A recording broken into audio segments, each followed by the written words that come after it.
Hey everyone, it's so nice to meet you all and so great to be here with you. My name is Samantha Antonious. I am a proud graduate of UC San Diego, where I studied cognitive science, human-computer interaction, and I minored in computer science and engineering.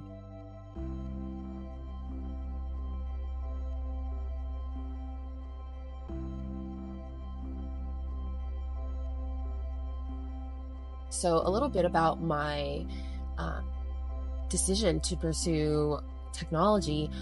When I first applied to colleges, I was evaluating my strengths, and I always knew that I was a strong writer, and so I thought that I might look into communications, and that's what I actually got into UC San Diego for. But once I started school, I remember one of my older brother's good friends touring me through campus. One of my high school buddies was touring me through campus, who's 2 years older than me, and he studied computer science and engineering. And after hearing a bit about his experience, his internships, the job market and opportunities after that didn't require grad school, I was interested in technology. And so computer science and engineering was actually an impacted major at UC San Diego at the time that I attended. And so I decided that, how about I build that technical foundation as a minor, still grow my skills and involve myself in the community as like a computer science teaching aide and like a tutor. But I can lean into the cognitive science, human-computer interaction side that deals a lot with like interaction design as well as like social cognition, and pretty much just building technology for people that help solve their problems, and that's intuitive and usable by them. It's great to build technology to solve problems, but an important and super huge consideration of that is your solution usable? You can build something fancy, but if no one can understand how to use it, or people get frustrated, or people make errors, then the experience and the effectiveness of that tool or service or whatever you're providing is not what it's meant to be. And so HCI considers different design principles, and some of them I'll list in this example. For example, if there's too much cognitive overload, which means if a screen has just so much going on, the user doesn't even know where to look, where to click, where to start, that can be overwhelming, and that can lead to the user not moving forward with what they're hoping to be, clicked, or the process and the experience, and the user flow. Another important consideration is accessibility, for folks who might be impaired, hearing, vision, whatever it might be, designing interfaces that are friendly to them, and making sure that, technology is accessible for all. And so, one project that comes to mind that I completed with a group in university is this mindfulness app that encouraged micro-journaling in order to help users reflect and practice gratitude. We wanted to make sure that this was a simple task that users could do every day. So instead of adding some super long journal prompts with like a huge box of text, we would ask like, what are 3 things that made you smile today?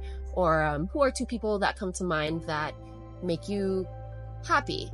Or like, what are, 2 things you can do this weekend to improve your health? Very, very short, small prompts like that. To help users get started and feel like, okay, this is a task that I can do, not like it's a burden, or I don't have the time to, answer this question and write like an essay in response. And another feature that we added was sort of like in other apps like photo apps or social media apps, it's like, 5 years ago today, this is what you said, a sort of like a time hop type of feature that lets you know that, last time you answered this question, this is what you said, or a year ago today, these were your responses. And that was a good experience. One common misconception that people have about human-computer interaction is that it involves building pretty interfaces and designing fancy things. And obviously, while design is a big aspect of it, it's not just about making something look aesthetic. I'll start with a couple points of human-computer interaction, some that I mentioned before. And one of the most important skills and techniques that I learned in university is actually looking at problem spaces and need finding. So it's easy to come up with an idea that sounds great, but I think the best way to build a solution is to think about the problem that you're solving. What is a big problem that you might experience, or you might observe other people experiencing it, and how can you solve for that? And so one common, strategy or technique is taking user feedback, doing observational research sessions, or speaking directly to people and asking them, hey, are you experiencing this problem? Coming up with a set of questions that are objective, and help understand from the user perspective, how can something be designed to help address this problem, or to make a problem, less painful. Finding those pain points and attacking them. That's a big part of HCI is, again, building technology for people that is, hopefully making their life easier, or better or something, but bringing value.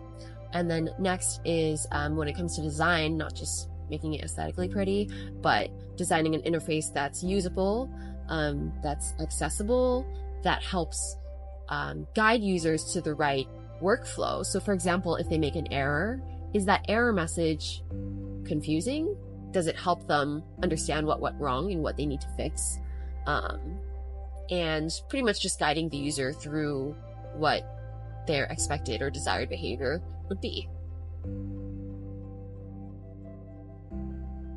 I completed my studies with a minor in computer science and engineering, and I feel like that was very great to build a technical foundation.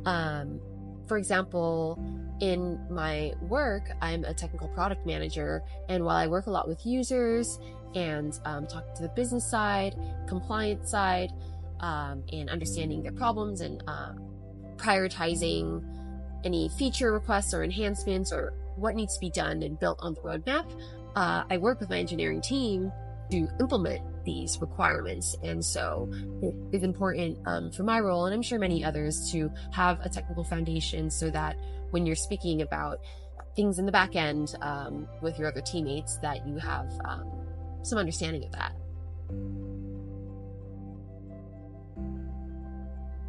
Conflict is inevitable, and ultimately it's about how you overcome it, and it's obviously easier said than done, but I'm a firm believer of that. When we are able to move forward or work past through something, you can learn from that and grow from that.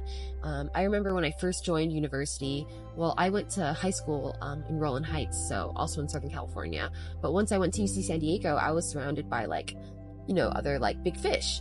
I was like, wow, these people are from the Bay Area. They've had internships since they were in high school. I didn't even know what an internship was in high school. They've been coding since they were 10. I didn't even have computer science classes offered at my school. It can be intimidating to be surrounded by so much talent, and for these to be your classmates. And it's totally natural to feel like imposter syndrome whenever you're placed into a new setting, whether that's a new college or a new job or a new city or anything like that. And, that's one advice that I give to people, is that if you sort of feel like, oh, am I good enough, or am I not this enough? That's totally normal, and that's okay. And you are enough. I would give the advice to sort of lean into your community, speak to friends, speak to family about how you might be feeling, and also for support. There's so many resources for you at the university or wherever you might be to get some extra time with the professor, or extra time, go to office hours with your TAs, or even, build a study group with your friends, sort of finding ways to work through those challenges in terms of school and feeling intimidated, or like you might be behind, or like not enough. You can do it.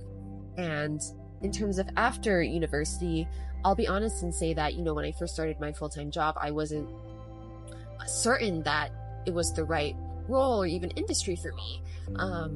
I started questioning myself, like, hey, my natural talents and passions are working with people, and, I'm a strong writer and communicator, and I'm also a very big advocate of social, justice, whether it's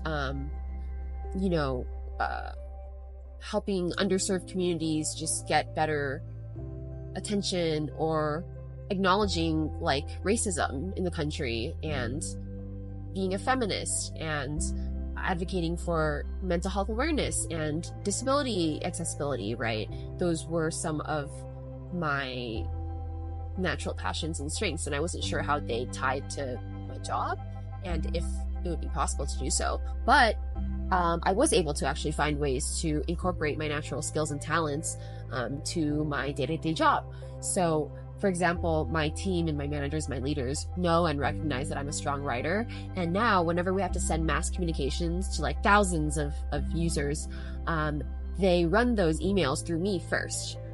Because again, what we mentioned about cognitive overload or usability, that can even translate to communications. If I send an email saying action required, you need to do this task, right? But we're using too much technical language, or the email is too long, unnecessarily, right? The user who is receiving that email might be like, wait, where do I start? Or like, what is this? Like, what even does this mean? You know, the language is too technical. And so, sort of simplifying that and making sure that whatever we send out is, it could be like an engineer on the data side, or it can be a HR person, or it can be IT support or a marketing, person, whoever it is, they should be able to read that email and understand what we're asking. And so that is sort of how I've been able to leverage my talents on the writing side in my day-to-day job, as well as what I discussed about, loving to advocate for social issues, and just for a better world. I found myself involved in different employee resource groups, which are pretty much like support organizations within the company. So for example, there is a group called Viable that advocates for accessibility, mental health, and disability awareness that I was a part of and part of the leadership team for. I helped them with newsletters. I helped them create events, for example, like autism awareness or neurodiversity awareness panels, right? Speaking with senior leaders who might have, those experiences at home or personally or within their team, as well as I remember when I first joined my company and was in need of some mental health resources, I tried looking on the website and like not really finding it much, trying to scroll through my benefits and understand what they offered. And it took me going to one of these employee resource group orgs events to realize, oh wow, we have free counseling as part of our benefits, free therapy, which can be expensive. And so we as an organization started trying to understand, okay, we have this benefit. How can we advertise it better to people? How can we promote it and just let people know that, hey, this is here for you if you need it. And it's for, part of the job. It's free. And I feel like the pandemic helped with that. Definitely mental health awareness. And I'm, grateful for that. And another way that, I channeled my love for just connecting with people and sort of impacting them positively or in any way is as like an early career professional, I was invited to different panels or mentorship opportunities to speak with interns or other new college grads, and on panels or again on one-on-one type of sessions, and to just give them advice, or not even advice, but to share about my own experience and maybe bring them some insight or perspective or comfort or support, transitioning into these roles. So yeah, I'm grateful for my my team and for my company and for my role and for myself for sort of finding ways that I can still channel my passions and my love in my work. So the summer after my junior year of college, I secured an internship as a software engineer at Visa, and this was located in Austin, Texas. And that was a great experience because I'm from Southern California, grew up in the 606 area around El Monte and Roland Heights, went to school in UC San Diego, and at this point had never lived anywhere other than SoCal. And so I was, beyond honored to be offered an internship opportunity in Austin, Texas. And it's just, it was a great summer. It's a completely different place. I got to meet people from all over the country, all over the world, different demographic, different backgrounds, socially, economically, than what I used to being surrounded by. And I feel like that was a great experience, on top of getting, on the job skills and work and, building projects as part of the actual internship. I think one underrated aspect of the internship experience is just being able to explore and discover a new city, being able to grow independently by yourself, living there, making a new community, and of course the friends that you make along the way. And Nice. and then my current job, I work as a technical product manager, Visa. So Nice. yeah, in charge of building the roadmap, speaking to users, just developing solutions, designing, and capturing the requirements for those.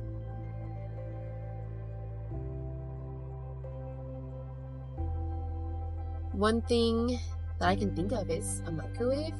Microwaves have so many buttons, and I find myself only using a few. I use start, I use stop, I set the time. That's my typical experience with the microwave. I don't usually click the button that says pizza or popcorn, or I might use the button that says defrost, but I feel like there's opportunity to simplify that microwave design to focus on just the buttons that are most useful day to day or most used. And another element that I might incorporate into microwaves is artificial intelligence. I think we live in a really fascinating time where AI and ML machine learning is all burgeoning. And, with the rise of things like ChatGPT, it's interesting to see how they'll play out in our day to day. And how AI will be incorporated into technologies that we know and love. And yeah, I feel like it would be cool if, like, a microwave, you could maybe use voice control or something, or maybe I don't need to use voice control. You can put it in and it can tell that, all right, this weighs this much. This is already this cold. Is it frozen versus is it not frozen? And like do what it needs to do. Maybe sort of that would be a cool feature to see it playing out.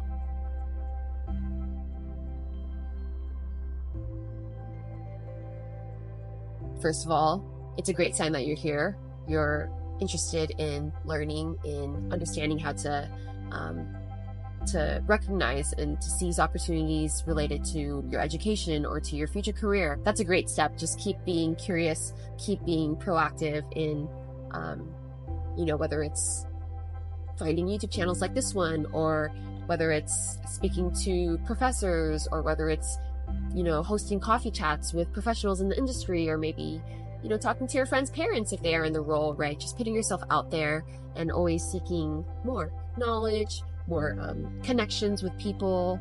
And yeah, I think we live again in a time where technology is everywhere. And I would say that, artificial intelligence is definitely here to stay. And if there's a way that you can gear your studies, and if you're naturally interested in it, to sort of pursue AI as a consideration in whatever field that you're maybe pursuing in technology, I think that would make you a competitive candidate when it comes to job opportunities, and it would just not only help you keep up with the times, but maybe you could be the person who's leading them, who's burgeoning and paving the way for what AI looks like and how it can affect our present and future.